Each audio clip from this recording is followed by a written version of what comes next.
విష్ణుమూర్తి భయంకరమైన యుద్ధం చేసి సోమకాసురుడిని సంహరించి వేదాలను తిరిగి బ్రహ్మకు ఇచ్చారు.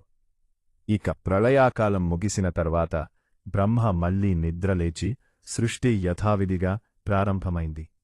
కాల్పం మొదలైనప్పుడు సత్యవ్రతుడు సూర్యుని కుమారుడు శ్రద్ధదేవుడుగా పుట్టి ఆ కాల్పానికి మొదటి మానవుడుగా వైవస్వత మనువుగా ప్రసిద్ధి చెందాడు. ఈ సూర్యవంశంలో పుట్టినవారిలో శ్రీరామచంద్రుడు, హరిశ్చంద్రుడు, భగీరథుడు లాంటి మహానుభావులు కూడా ఉన్నారు. కాబట్టి మత్స్య అవతారం విష్ణు అవతారాలలో అత్యంత ముఖ్యమైనది. ఇది విశ్వాన్ని రక్షించడానికి, సూర్యవంశాన్ని స్థాపించడానికి మరియు శ్రీరాముని జన్మకు మూల కారణం. ఈ వీడియో చివరి వరకు చూసినందుకు థాంక్యూ. ఎటర్నల్ ఇతిహాస తెలుగులో మనం మన పురాణాల, మహాకావ్యాల మరియు శ్రీ మహావిష్ణు అవతారాల అద్భుత కథలను తెలుసుకుంటూనే ఉంటాము.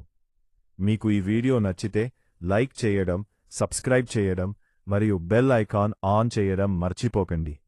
మీ అభిప్రాయాలు, మీరు ఏ అవతారం గురించి తెలుసుకోవాలనుకుంటున్నారో కింద కామెంట్స్లో రాయండి.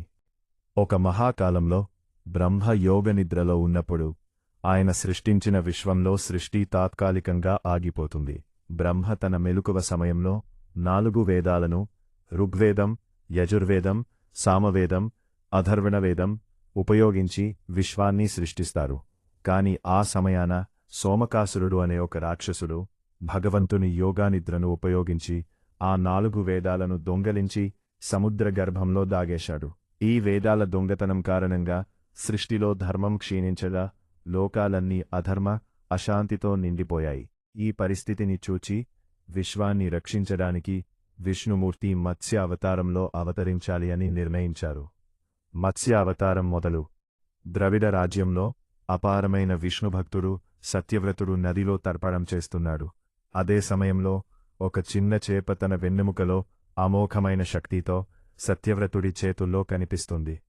ఆ చేప మాట్లాడి, ఓ రాజా, నన్ను ఈ నదిలో వదిలేయకండి. నేను చిన్న చేప కాబట్టి పెద్ద చేపలు నన్ను తినిపిస్తాయి. దయచేసి నన్ను తీసుకెళ్ళండి అని విన్నిస్తుంది. సత్యవ్రతుడు ఈ అద్భుతాన్ని ఆశ్చర్యంతో గమనించి ఆ చేపను తన కమండలో పెట్టి కోటకు తీసుకెళ్లాడు. కొద్ది గంటలలోనే ఆ చేప ఆకారం పెరిగి కోటలో ఉన్న కుండలో కూడా స్థలం తక్కువ అయింది. సత్యవ్రతుడు అంచనా వేసి ఆ చేపను పెద్ద సరస్సులో వదిలాడు.